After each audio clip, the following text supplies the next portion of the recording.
if it looks like a fuck boy, talks like a fuck boy, smells like a fuck boy, fucks like a fuck boy, he might just be a fuck boy, and maybe you should run.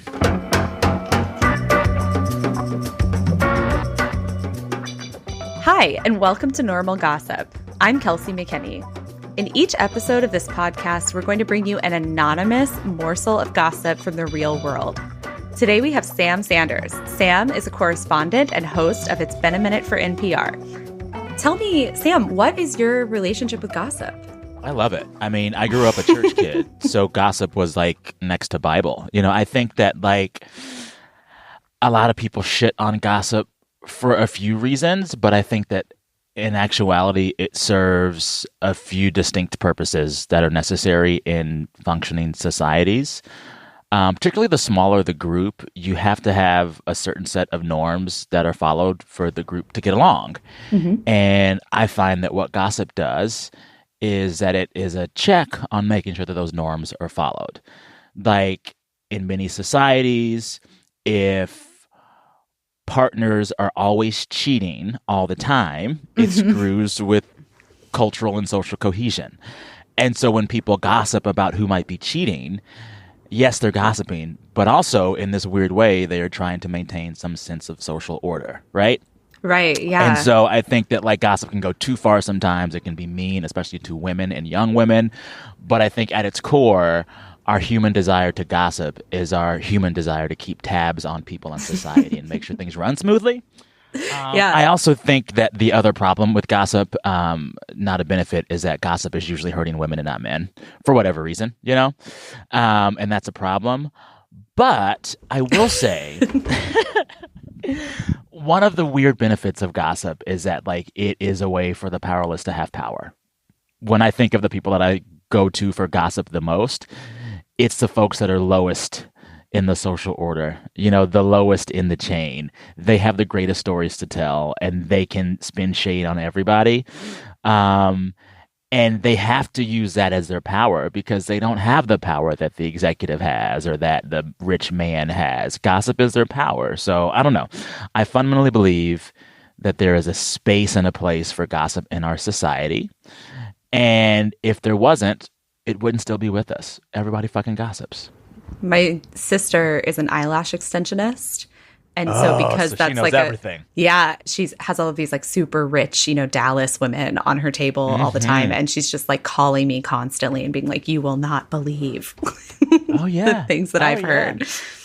So you've said like what you think about gossip, but do you consider yourself a gossip? Oh my God, yeah. Oh yeah, especially at work. Especially during the pandemic when you can't see people in person, there's a whole gossip chain. And right now, a lot of the gossip chains in my work life, we are, you know, organizing to fight the man. A lot of the gossip chain is like, how much do you make? And how much do you make? How much vacation time do you have? What's your contract look like? What are your benefits looking like? We should ask for more. That's good gossip, right? Like that's good gossip. So I do that a lot.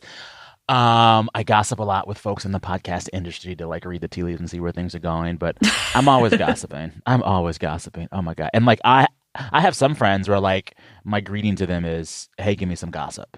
I think I'm that friend for a lot of people. And I'm curious what it is about the friends that you're like, oh, they definitely have good gossip. Like, why do you assume that they're a fount of gossip? This is just for my own knowledge, really.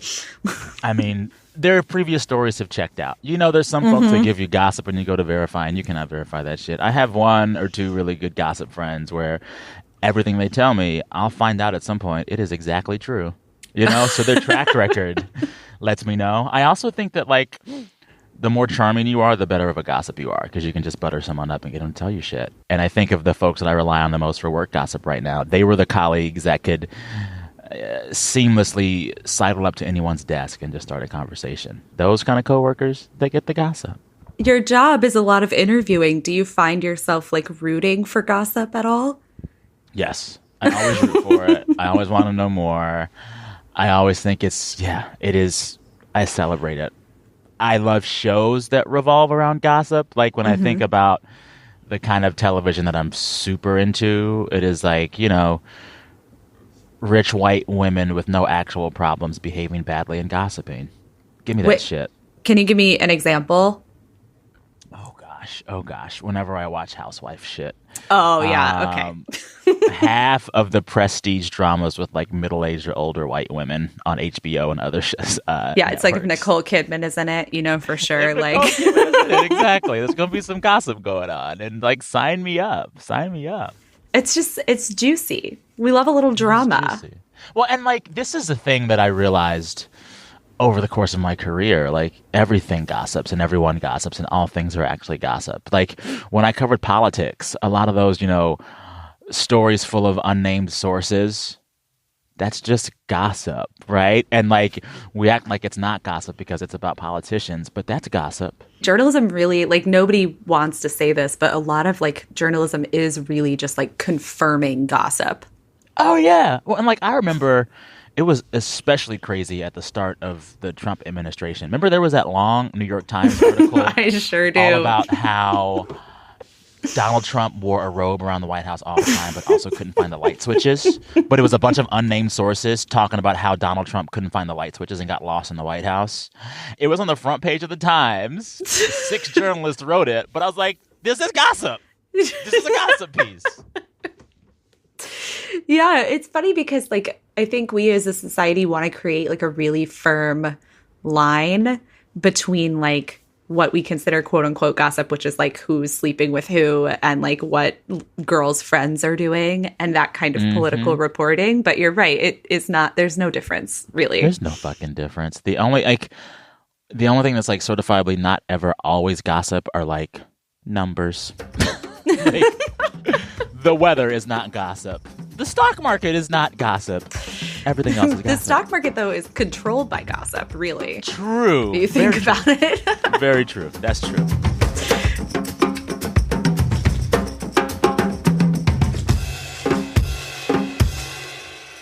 Okay, well, let's do it. You want to hear some gossip? I want to hear some fucking gossip. All right, great. So today's gossip is brought to us by a friend of a friend, as always, and it is about this girl named Kat. She lives in a big city, non-coastal. She works tech adjacent, but she's not like a coder. She's like a brand manager for one of those startups that's like mostly branding, like mattresses, where it's like all these mattresses are exactly the same, but it's they the just same have different material. logos. But this one's called avocado. Yeah, exactly.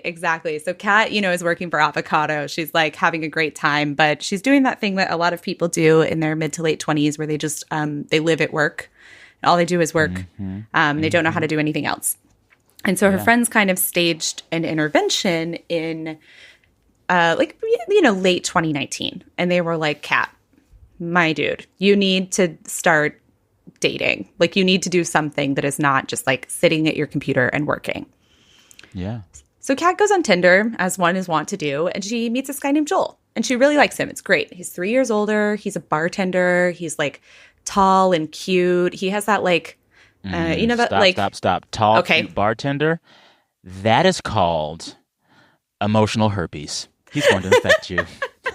It ain't going well, girl. That will linger. I like that, like, already you've turned on this guy. Yeah. His name's Joel. You're already like, absolutely Red not. Flag. Tall, cute bartender. He's a fuck boy. Get ready to raise a couple more because he's the type of guy that Kat's really attracted to, which is the type of guy who's like hot in a like hasn't showered in 4 days kind of way. Yeah, because he hasn't showered. And has like a whole sleeve of like full color tattoos and is like, like campaigned for Bernie, right? Like one of these guys. He's like a little judgy about other people's choices, but like also he's really hot. Yeah, he wants to explain Radiohead to you on the first date, doesn't he? Yeah, exactly. So, but Kat likes this. She's like, you know what? I don't know who Radiohead is. This is great for me. I'm learning all sorts of shit. And there's someone for everyone, so sure. But Joel lives on the other side of this huge metropolitan area. And are you from Houston? San Antonio. But I know San Houston. Antonio. I actually lived in Houston for a year growing up, and that city is just one big parking lot with a series of highways laid over it. And San Antonio, has the same problem, right? Where it's like you have a loop and you have I-35 and all of them are just constantly full of traffic. You can't get anywhere. Yeah. And because Kat like lives near the cool part of town, which is also to say the like cheap part of town full of lead paint, Joel comes and stays with her a lot. He lives on the other side of this area with a bunch of roommates. And so Kat's like, you know what? It's just like way easier if you come to my house. I don't want to go to your house. But what she learns through this is that he's like... Homeless? No. Because I've heard some plot lines where, like, you meet the hot guy, but you never go to his place. And it turns out he's a couch surfer and you are his home now. Oh, yeah. Oh, my God. I wish that was where this was going. No.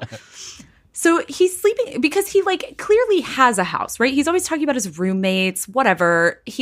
But he's, like, coming over and he's doing that thing that, like, this type of guy does where he, like, is kind of judgmental of the life decisions that you've made, right? Like, he shows up and there's a bunch of Amazon packages for her and he, like, is very, you know, kind of explains to her how Amazon is bad and how she, like, shouldn't be using it, which, you know, is not an awful point. But also, you're staying there for free. Chill, bro. Exactly. But Kat, you know, she really likes this guy and she's like, you know what? He's got a point. I probably should be shopping local. Like, I'll quit. I'll just quit Amazon cold turkey, no problem. Like, the thing is, he's being annoying, but he also is right. Okay. So things are going fine. They're seeing each other, like, you know, twice, 3 times a week. And then at the 3-month mark, things start to change because the pandemic hits. And suddenly Kat is, like, really worried about Joel, right? She's like, he's a bartender and we live in a state that, like, has one of those governors that's just, you know, not doing any restrictions. And this is, like, very concerning to me. And she talks to Joel and Joel's like, yeah, this is a really big problem. I know they're going to lift the, like, very basic bad restrictions we had for, like, a second very soon. And I'm going to have to quit my job because my roommates are, like, really cautious about the pandemic and they also have pre-existing conditions. So, like, I can't be going into a bar full of people before the vaccine exists. Fine. So he quits his job. Kat's like, you know, I'm really worried about him. She's talking to her friends. She's like, this is so weird. Like, how is he going to afford rent? How is he going to get healthcare? Like, how is he going to do all of these things? And also, she has more time than she's ever had because suddenly she can't, you know, as we all were in June of 2020, you can't like go anywhere. You can't do anything. You can't go anywhere. And it's like you can meet your friends in the park, but you can only do that so many times. And so she's like, this is so weird because I'm really worried about him and he's just like not freaking out at all. Like he seems fine. He must have some secret source of income. So she's like, this is so weird. But, you know, Kat is like, she really just believes the best in this guy. She's one of those. And one day in June, she gets a call from him and he's freaking out. And he's like, I just don't know what to do. Everything is crumbling. I don't know where I'm going to live. Can you come over? Has she been there before, the house with the roommates? She's never been to his house. Ah. So she's like, oh, that's weird. I didn't even realize I hadn't been over there because he talks about it so much. So she's like, can you send me the address? So he sends her the address and she's like, this is close to a really nice neighborhood. Like it's close to downtown, like big porches. It's pretty new. I knew he had some other source of income. And she's like, that's weird. But she's like, I don't go there that often. Like maybe there's some like nearby apartments, right? She's trying to like help him out. So she drives pretty far from where she lives, like, you know, sits in traffic, all this stuff to go see him. And this neighborhood is like, it's not gated, but it's like really close. It's not like scary, but there are tons of cul-de-sacs and, you know, like those signs that are like for HOAs and stuff. People like peeking out of the blinds. And she's like, I don't love this, but okay. She turns again. She pulls into the driveway and in front of her is one of those like 3,000 square foot like houses with those big flat stones with a turret, right? Like that kind of house. That kind of house. And she's like, you know, he must have sent me the wrong address. Like this cannot be right. So what should she do? She's in her car. She's sitting in front of this house. She's like, I really don't think this is right. I mean, she should do what all millennials do when they go to someone's house. Never ring the doorbell, text or call while on the street. Exactly. So she calls and she's like, I don't know if I'm here. Like I went to the address you sent me, but It's the right house, right? Out he comes through this like double door. His eyes are red. He's like, yes, come in, blah, blah, blah. And she goes in and it's beautiful.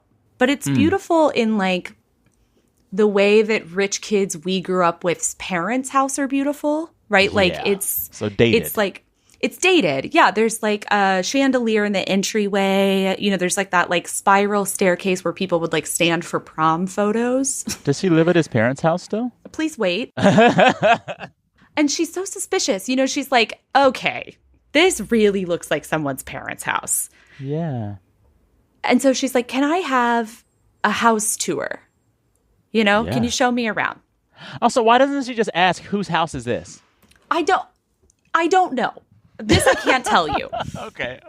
He gives her the house tour and it's like even bigger than she suspected. You know, there's like one of those media rooms with the big chairs and like the kitchen has one of those sinks that's like there's one on the counter and then there's also a little one on the island. Oh my God, yeah. There's like a pool that's infinite, whatever. They're turning the corner. There's all of these doors, right? And she's like, what's in there? What's in there? What's in there? He's telling her. And they pass a door near the front and she's like, what's in that door? And he's like, oh, it's just a closet. And she's like, okay, fine. He's like, let's go up to my room. I like want to talk about this. And so she goes up to his room. And as you have already quickly guessed, this does not look like the room of an adult. It's a kid's room? It's a kid's room. It's like, this man is a problem. It's like, you know, basketball trophies. And like, there's a 4-poster bed that like probably a parent picked out. Oh, no. And she's like, you know, this poor girl, she's like doing everything to try and like solve this for herself. So she's like looking around, you know, she's like, maybe there's like a suitcase or something. Like maybe there's some proof that he doesn't live here. Maybe he's just nostalgic, right? Like he had told her that his mother was dead on one of their early dates. So she's like, you know, maybe he's just kept this room exactly the way it was, like to remember. She sits on the edge of the bed and she's like, you know, I don't really have time to ask him any of these questions because he's having a full breakdown. Like this guy who I've never seen cry is now crying. She's like, what the fuck? Joel is like really upset. And she's like, what's going on? Like, I want to ask you about this room, but instead we will like deal with this. And she's like, what's happening? And he's like, my father has told me that he has a girlfriend. Huh. And the girlfriend's kicking him out. Right. So Kat's like, okay, I don't really understand why this is a big deal. Like people are allowed to have girlfriends. So like, she's like, I'm going to need like some more information here. And as he starts talking, you know, this kind of man who is like obsessed with their father.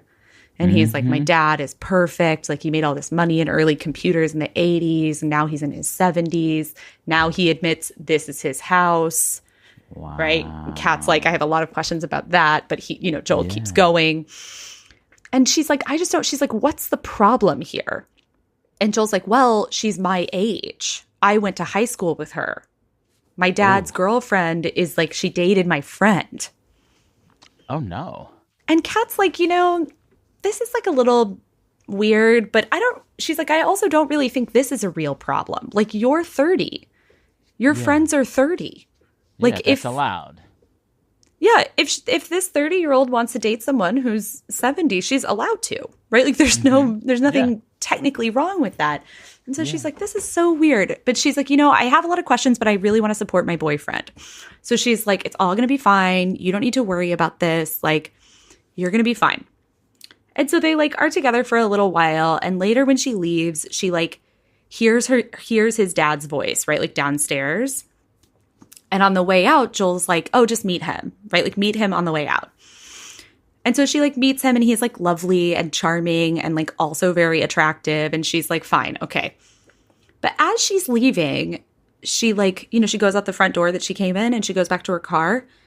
And she notices that like the door that he said was like just a closet has a window. Like there's a window outside the house. And she's like, that's weird. And so she's like, you know, things are a little like she gets in her car and she's like, okay, I really don't know what to do with this. What really happened there? Yeah. Yes. So now we come back here and I ask you how you're feeling and what she should do. I think she should ask that man every question she has to his face. It seems like she has a lot of reservations and questions, but she's just not asking them. But Sam, that requires you to have like a lot of bravery. Yeah, yeah. I mean, she's obviously dickmatized. He's put something on her where she Yep. just doesn't want to see the forest for that tree. Um, but Dickmatized. but yeah, if I were her, and I'm not, because the first rule of Fight Club is never date a tall, cute bartender. But if I were her, I would just say, why you still living at home? What's the story with this girlfriend? What's the deal with your dad? Show me every room of this house. Open every door. I'm confused. I have questions. I want her to do that. I mean, yeah, that seems like the right thing to do. That is not what Kat does. Kat is like, well, there's got to be like a logical explanation. I like things are really picking up at work. I'm being forced to like launch a TikTok for my terrible avocado mattress brand. I cannot like think about this right now. Yeah. And so, but still, she's like, things are starting to pop up in her brain, right? She's like, those, like that full sleeve of tattoos had to be expensive. Yeah. Yeah. Right? She's like, he's always wearing like clean Nikes. Something's up. Right? She started to be like, wait, he has a good haircut, right? Like these things that like she probably should have noticed earlier, but like didn't. So she's like, okay, maybe he's being supported by his family. Maybe he lives at home. Is that a deal breaker? Could be. It could be. But she's like, I don't have all the information yet, and I'm not ready to ask for it because I have to launch this stupid TikTok for my brand. So instead of doing that, I'm going to like work. Yeah. And she sees him a couple of times, but like not for a long period of time. And 3 weeks later, he calls her again and he's like, you've got to come over. My dad's not home and something bad has happened.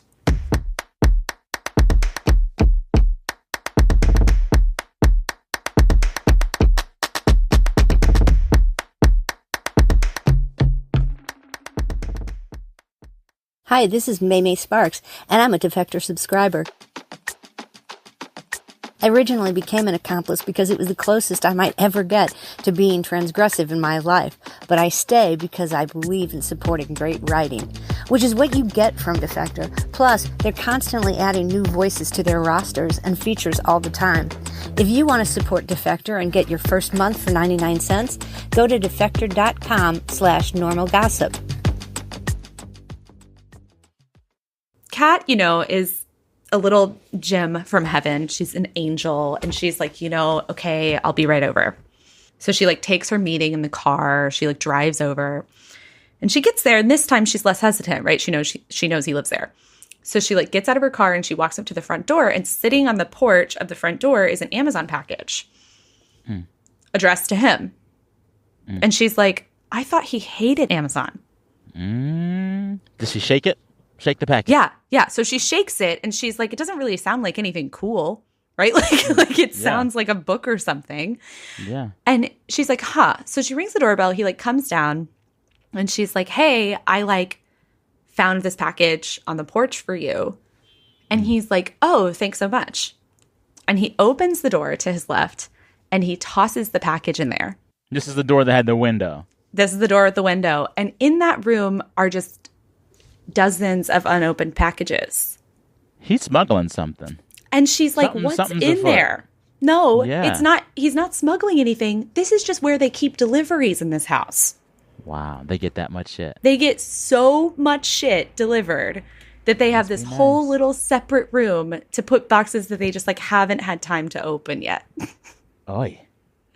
And Kat's like, what the fuck? And he was razzing me for having Amazon packages? Fuck that guy. Exactly. The fact that she's still engaging with this fool. Oh my God. I know. But she, she's in love. Like you said, she's stigmatized and she just can't. Yeah. She's like, this is a problem that we will come back to later. And she gets upstairs and Joel is like, my dad's girlfriend is pregnant. And she's like, okay. What's now the I'm like, there? That's allowed. Like, why do I need to know about this? Exactly. She's like, you made me drive all the way over here in the middle of the day for something that like adults are allowed to do. Did he get the girlfriend pregnant? No. So she's like, I don't understand. Like, what are you talking about? She's like, why are you so upset? He's doing that rambly thing where he is like, well, like, my dad's love, right? Like, I'm my dad's only son, blah, blah, blah, the inheritance. da da da. He's like going on and on. She's like, I just really don't get this. And he's like, you know what? On top of that, what is my mother going to say?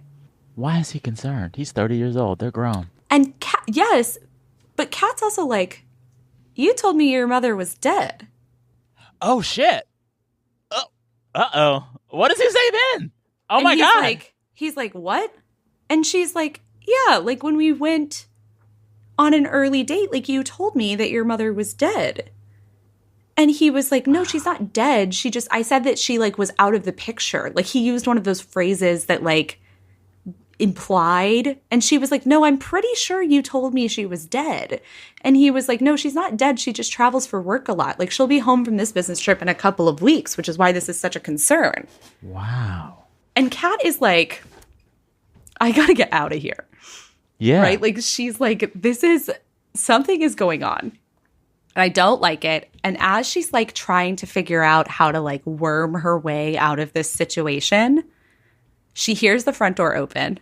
And she can hear like it's echoing up through the atrium that the dad and the girlfriend are here. Okay. And she's like, shit. She's Although, what does she have to be embarrassed of? Well, she's nothing to be embarrassed of. She just wants to get out of the house. Yeah. Right? She's like, how do I get out of here?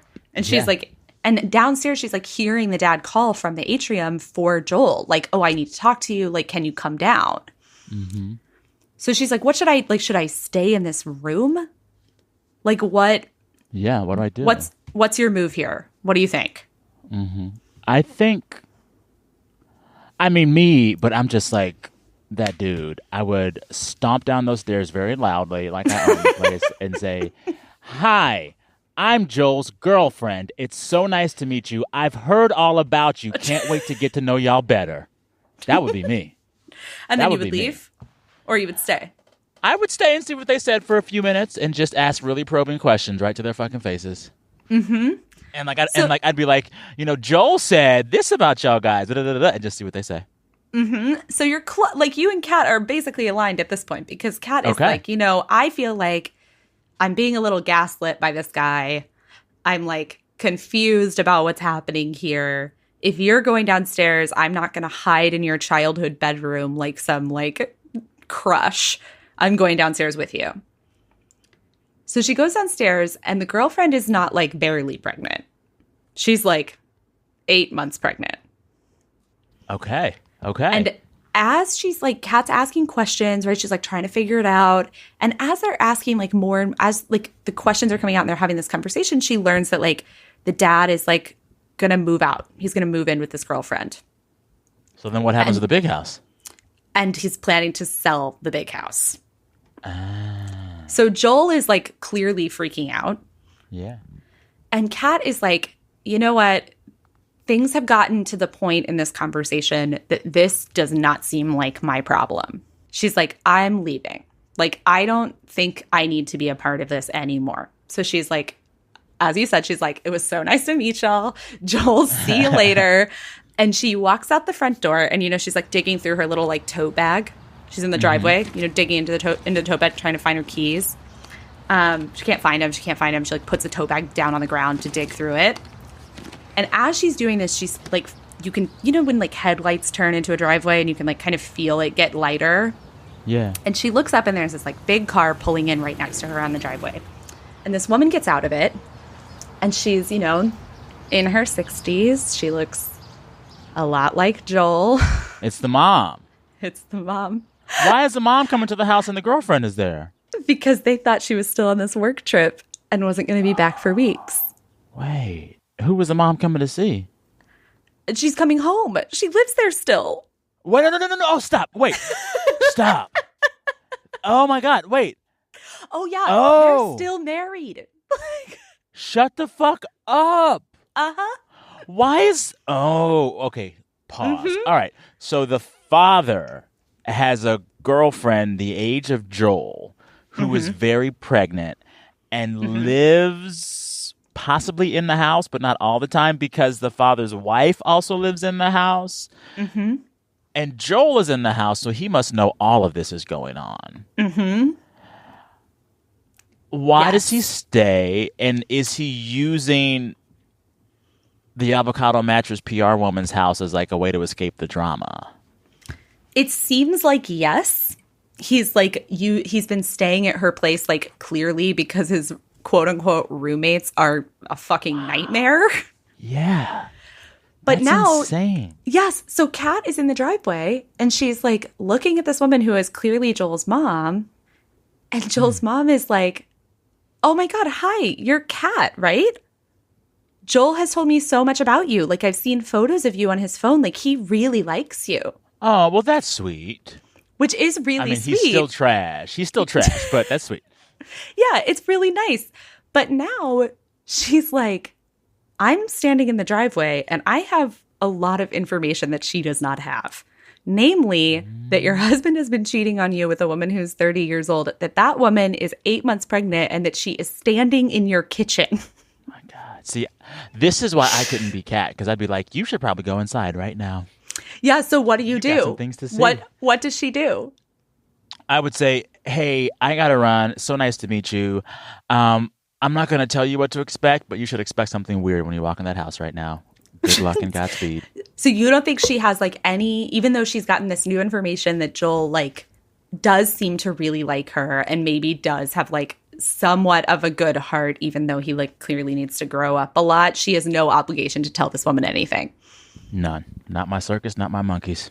Mm-hmm. I agree with you, and so does Kat. Kat's like, "It's lovely to meet you. Goodbye." Goodbye. Yep. And she gets into her car and she drives away. And this is kind of where our gossip runs out. No, I need more. I need more. Well, ask me your questions because I probably have answers to them from our friend of a friend. But she does like go back to her apartment and she's like, "What the fuck?" And so when we first got this information, it was because like, if you were in this situation, Sam, what are you doing if not sending a voice memo to literally every friend that you have? Yeah. I mean, I think the answer is simple. She has to let this fuckboy go. Because even if he isn't the source of the main drama, he's a party to it and just staying there for it. And that's not a good sign. Like, if this is a house in which there's a mistress and a wife, both secretly coexisting, why does he want to live and be a part of that mess, no matter how free it is? I think he needs to, one, start out being a lot more truthful and honest about what his setup is, and that's a red flag if he can't do that. And two, if continuing to date him means she has to sign up for that kind of drama whenever she goes over there, it ain't worth it. I don't care how good the D is. Right. I guess that's a question that I have for you is like, how much drama is worth it? The older I get, that threshold gets lower and lower and lower. No drama. Mary J. Blige, I don't want it. I don't need it. Like, I can't. Because, like, you know, as all the dating apps teach us, the world is big. There are plenty of fish out there. Find a non-dramatic fish, right? Find a non-dramatic fish. So, I think she should leave it. Leave him, leave it. It's too much. So here are the updates that I have received. Okay, tell me. The dad and the girlfriend moved in together. In that house or in another house? In another house. And so who's in that big house? The mom and Joel still. Wow. But the house is currently on the market. Does Joel's mom know about the mistress? Or not mistress, the girlfriend? Yes, because she walked in and she was there. And what happened when she walked in? Joel's terrible dad tried to pawn her off as a girl that Joel had knocked up. Shut the fuck up. Mm-hmm. Stop it. What did Joel do? Joel was like, absolutely the fuck not, and chose his mom's side. Oh my God. The dad is trash. Mm-hmm. And especially because he was like his mom was like, "Wait, if you got this girl knocked up, like, why was Kat here?" Yeah, because, like, the mom knows Kat. Yeah. So the dad and the girlfriend moved out, and she had the baby, and the baby is, like, apparently very cute, but also we don't meet it or talk to it. Yeah. The house has not sold yet, and Joel and his mom it's cursed. Because it's cursed, and also because it is outdated, and those kind of houses, you know, always have the kind of like design choices that cost a lot of money to fix. Yeah. And Kat has not broken up with him. What is it about him that keeps bringing her back? Our friend of a friend said, and I quote, "She's the kind of girl who needs to be told, run." Well, this is me saying to Kat, loud into a microphone, run. You in danger, girl. Run. Get out. If a man is not paying his own rent by the time he's 30, he's not for you. He's not for you. I mean, that seems like a great hard line to me. Come on. Put that, crochet that into some tapestry and hang it on your goddamn wall. And also, to me, I'm like, liking you is not enough. Yeah. Like, there are lots of people in the world who will like you. I like all of my exes, but they're exes for a reason, for many reasons. Like, you got to let some things go. You know, I like ice cream. I can't eat it all day, every day. You know, I like a lot of shit. I'm concerned for her. It seems like her friends, considering the fact that they sent us this gossip, are also fairly concerned for her. Tell her to run. Well, also tell her, it seems as if she is accepting a relationship as a placeholder because she might not know exactly what she wants in a long-term relationship or if she wants one at all. But once you get to the point where you realize you perhaps want a spouse or you perhaps want kids and a life with somebody, you're going to look for someone who can give you that permanence. This man cannot give her that permanence, but maybe she doesn't need that right now, in which case, keep getting that D. But just know that man is not a hoe that you can turn into a housewife. It's not going to happen. He's not going to change. If you want a man to build a life with, know at some point you'll have to upgrade. Something I've noticed in a lot of the gossip stories we've been getting is that there seems to be a lot of problems like this right now, which is that people who were dating someone during the pandemic that wasn't great for them just haven't broken up with them yet. And so on some level, I have some optimism for Kat that the more she sees this man interact with the world and the more she meets people in the world, she'll be like, no. This ain't it. Yeah. It's not you. I think the best thing you can do for someone like that, you can say upside and downside, leave him, but that probably won't work. What you can do is suggest ways that person might be a little more critical of their own choices. Have them write a pro and con list about this food. Have them write a list of ideal qualities and traits in a permanent partner. Have her start doing that kind of reflection, and she might receive the message on her own. I like this CBT homework that you have prescribed. I think that would work. Honestly, I think it's good advice. Yeah. Write it down. Well, Sam, do you have any other thoughts? It's the end of our gossip train. You know, I think, as with most gossip, you can tell early on where your allegiances should lie and what's probably going to happen. And let this be a lesson to Kat. If it looks like a fuck boy, talks like a fuck boy, smells like a fuck boy, fucks like a fuck boy, and lives at his daddy's house, he might just be a fuck boy, and maybe you should run. Sam, thank you so much for coming on. Where can our listeners find you? Yeah, so I have a twice-a-week podcast called It's Been a Minute from NPR. It's also on the radio every weekend on about 400 stations across the country. And I am on social platforms, Twitter and Instagram, at Sam Sanders.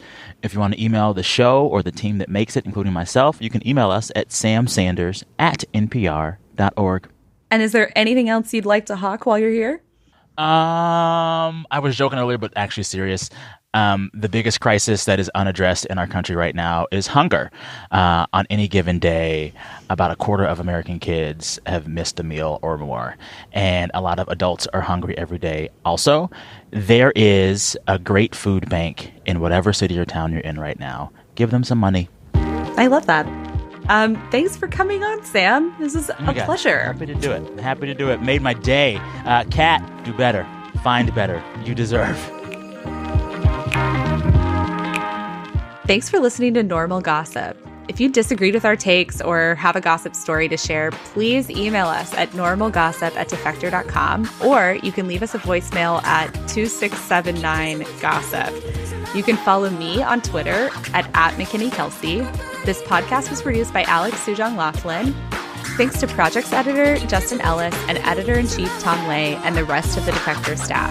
And thanks to Sarah for sharing this gossip story with us.